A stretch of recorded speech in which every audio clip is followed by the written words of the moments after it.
Allez, on parle à présent des marchés sur Boursorama. Et cette question, parce qu'il faut se la poser au vu, encore une fois, du mercredi noir sur les marchés américains. Est-ce que les bourses mondiales sont peut-être en train de craquer? On voit ça avec Pierre Sabatier. Bonjour Pierre. Bonjour David.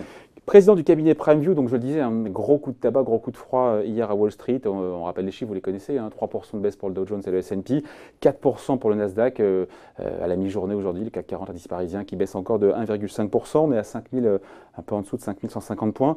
On peut dire que vu les amplitudes, l'accélération de la baisse, là, on peut parler de correction ou c'est encore prématuré? Parce qu'on dit que la correction, c'est quand ça baisse de 10% par rapport à son point haut. Alors, on est déjà à 10%. C'est-à-dire qu'en fait, le vrai point haut sur les indices européens, il date du mois de mai.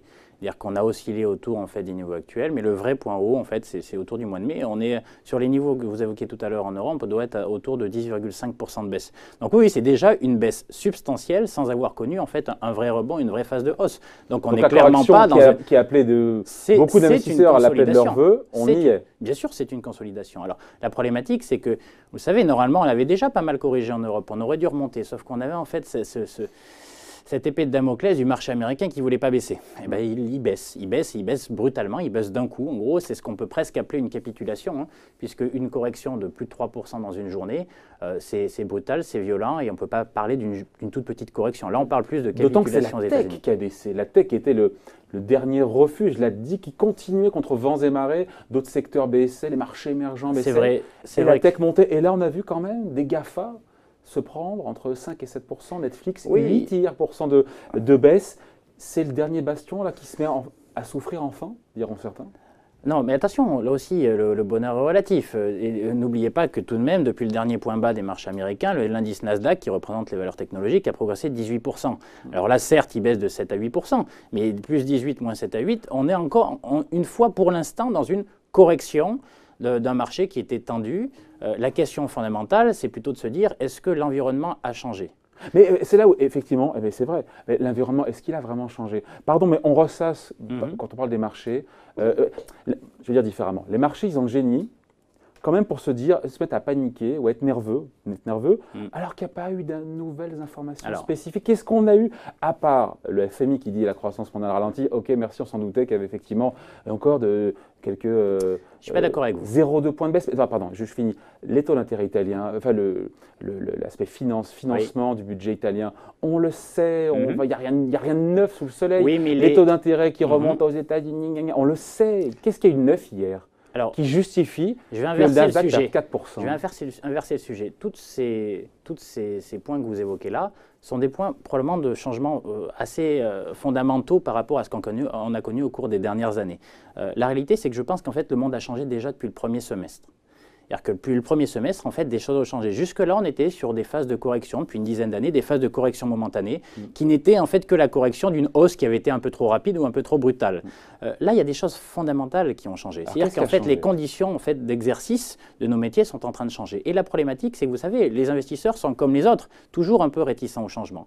Jusque-là, ils avaient des pratiques, ils construisaient leur stratégie patrimoniale ou d'investissement sur la base en fait, de règles du jeu qui avaient été dictées depuis une dizaine d'années, qui ne changeaient pas beaucoup. Dire que faites une croissance mondiale qui se reprenait tranquillement, des banques centrales qui étaient là avec le bazooka et qui inondaient de liquidités en fait les marchés, c'est ça qui change fondamentalement en fait au cours du premier semestre et qui doit nous faire oui, mais on le sait, mais sauf que le premier temps, lorsque vous avez une correction, vous dites quoi?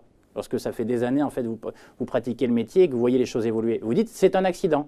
Donc, j'attends que l'accident soit passé et je reproduis, en fait, les pratiques d'antan. Et c'est là, probablement, où il y a un changement fondamental. Il y a une vraie phase de transition où les investisseurs doivent se réinterroger quant à la manière dont ils ont investi jusque-là, quant à la manière dont ils se sont servis des actifs qui étaient les actions, les obligations, les actifs émergents jusque-là, parce qu'il y a quelque chose qui a changé fondamentalement, c'est le fait qu'aujourd'hui, les marchés ne sont plus portés par une liquidité surabondante, notamment en provenance des banques centrales.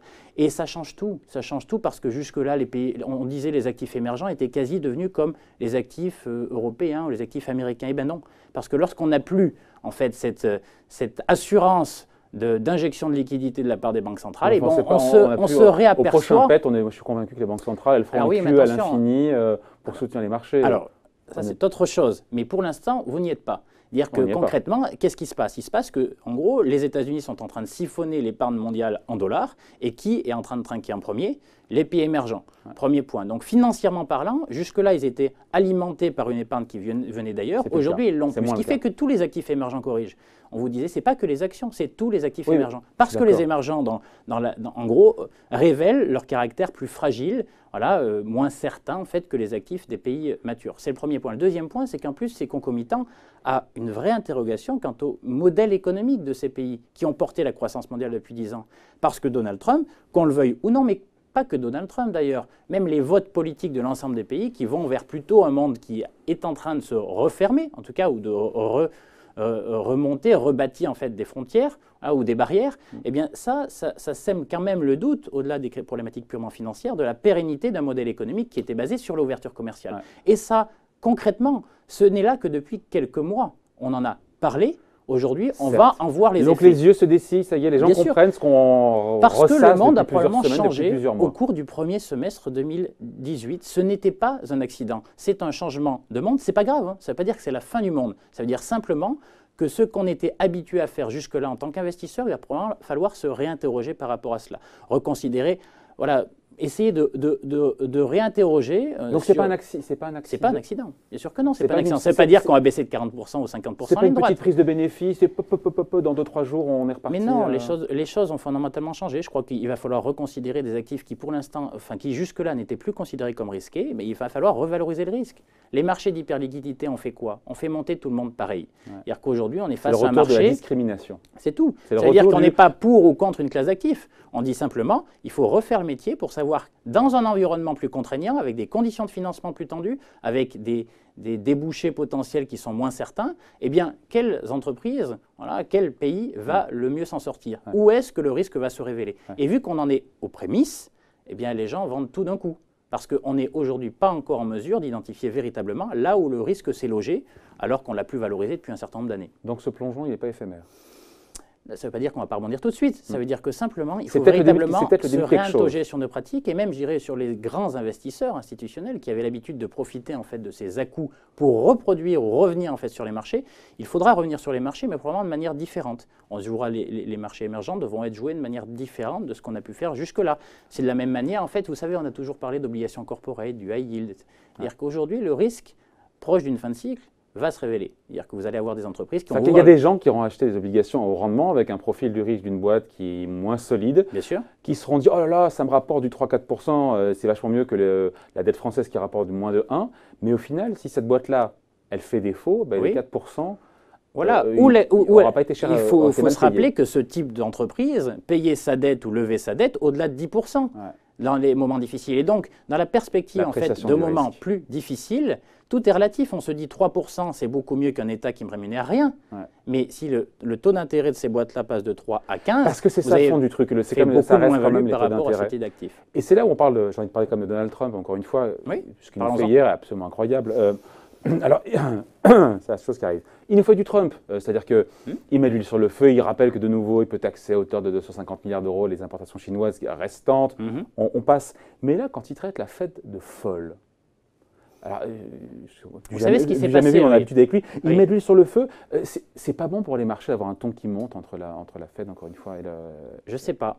Je ne sais pas parce que, concrètement, vous savez qu'aujourd'hui, les États-Unis affichent des très bonnes performances économiques, mais elles sont complètement artificielles, c'est-à-dire qu'elles ont été pilotées par une réforme fiscale et ce qu'a mis en place, implémenté Trump depuis maintenant quelques trimestres. Mais fondamentalement, les choses n'ont pas changé. Et il y a quand même quelque chose qui se passe là depuis quelques temps, c'est que le taux d'intérêt réel, c'est-à-dire le taux d'intérêt facial, moins l'inflation aux États-Unis, est redevenu positif, ce qui n'a pas été le cas depuis 5 à 6 ans. Et donc là, il y a une vraie interrogation. 2,5, l'inflation non, le 10 ans est à 3,2, 3,3 voilà, aujourd'hui. Oh, pardon, oui, voilà. 2,5, non, n'importe quoi, je pense. C'est pas grave. Non, on est à 3,25. 3,3, voilà, et le corps inflation est autour de 2%. C'est-à-dire qu'on est vraiment sur des niveaux qui sont déjà substantiellement positifs. Et la question qui se pose aujourd'hui, c'est une fois passés les effets de la réforme fiscale, une fois passés les rapatriements de capitaux que ça a permis pour les entreprises américaines qui ont racheté leurs titres. Quelque part entre 2019 et 2020. Oui, probablement plus en 2019 qu'en 2020. Plutôt second semestre 2019. Beaucoup de gens disent ça en 2016, ça sera 2017, en 2017, ça sera 2018. Oui, pas nous, mais voilà. On peut, pas eux. Voilà, on peut en reparler. Mais une fois que tout ça est passé, la vraie question derrière, c'est quelle est la capacité des agents privés américains, comme ceux du reste du monde, à supporter des conditions de financement moins favorables.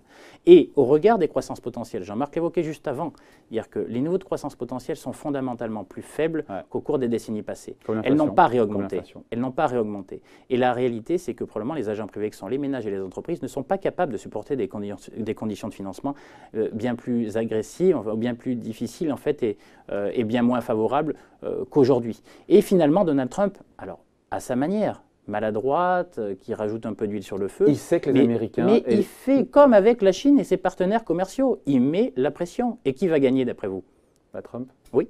Parce qu'en réalité, la Fed, sur ce sujet de fond, lever le pied, mais elle a déjà commencé à lever le pied. Regardez les derniers communiqués. Communiqué dans son commentaire quand il a dit le taux neutre est peut-être plus loin que ce qu'on avait imaginé, etc. Oui, mais le fait d'avoir fait disparaître le qualificatif d'accommodant dans sa politique monétaire lors de son dernier communiqué sous-tend quoi? Sous-tend qu'en réalité, elle ne l'est plus. Au final la politique monétaire, ils estiment qu'elle n'est plus très accommodante. Ça veut dire quoi? Ça veut dire que derrière, ils ne se sentent pas forcément, ou ne se sentiront pas obligés, lorsqu'on verra le retournement conjoncturel se concrétiser, et ça pourrait être plus tôt que ce qu'on anticipe, donc ne sera pas obligé en fait de remonter bien au-delà ces taux d'intérêt. In fine, ça serait la meilleure des nouvelles pour les agents privés américains et pour les marchés américains. Donc dans le fond, Trump, il a raison, c'est-à-dire que cette peur d'une accélération des taux qui fait corriger le marché, et surtout qui, pour l'économie réelle, peut mettre en difficulté le marché immobilier, toutes celles et ceux qui ont de la dette, extrêmement fragile. C'est un vrai sujet. Bien sûr, mais Christine Lagarde ne dit pas autre chose. Dans un non, monde, elle dit avec Christine Lagarde que c'est normal que la Fed augmente ses taux vu le contexte économique américain. Oui, mais dans un monde dans lequel, en fait, qui a continué de s'endetter, puisqu'on parle souvent de dette publique, à la limite, la dette publique est un sous-problème. L'important, c'est la dette totale. Dans un monde qui a continué à s'endetter, le fait de voir les conditions de financement augmenter rend la soutenabilité de cette dette plus difficile. Alors, les États, c'est un sujet, mais le vrai problème, c'est celui des agents privés. Et c'est vraiment là où il faut s'interroger sur cette capacité qu'ont les agents privés à soutenir des conditions de financement moins favorables. Selon nous, Trump a raison de prévenir la Fed d'une erreur de politique monétaire qui se concrétiserait par une hausse des taux d'intérêt que les ménages américains ne seraient pas capables de supporter. Donc on boucle la boucle, cette correction, parce qu'on parle de correction maintenant, on a fait les 10% de baisse par rapport au point haut. En Europe, pas aux États-Unis. En Europe, aux États-Unis, on a fait... on a fait à peu près 5%. Ouais, on a fait 5%, non c'est rien, c'est probablement pas encore assez pour vraiment parler de correction. Attention, aux États-Unis, il faut bien noter que les autres actifs américains, les petites et moyennes valeurs américaines, ont déjà fait pour 10% de baisse. C'est-à-dire que sur les grosses valeurs américaines, il y a quelque chose qui masque. Il manque plus que la correction sur la tech. Et là, on a 8% déjà. On est à 7 à 8% de baisse par rapport en fait, au dernier. Donc personne ne sait ça continue. En fait, on ne sait pas. On commente le passé, mais difficile de savoir. Non, mais ce qu'il faut avoir en tête, c'est quel environnement de marché. Si l'environnement de marché n'est plus directionnel, ça veut dire qu'il va falloir devenir tactique. C'est-à-dire que sur ces marchés-là, on ne pourra pas se dire j'achète et j'attends. J'achète la tech. Voilà, j'achète la tech, ça c'était un très bon pari. La problématique aujourd'hui, c'est que ce pari-là sera probablement moins certain. Il faudra acheter lorsque les conditions le réclameront et que les corrections ont été trop importantes par rapport aux fondamentaux, donc c'est pas fini. Mais aussi en fait les vendre. Moins 5% sur les États-Unis après le chemin qu'ils ont tracé, c'est probablement pas encore totalement terminé. Allez, merci pour ces commentaires et ce point de vue signé Pierre Sabatier, donc président du cabinet PrimeView. Merci. Merci David.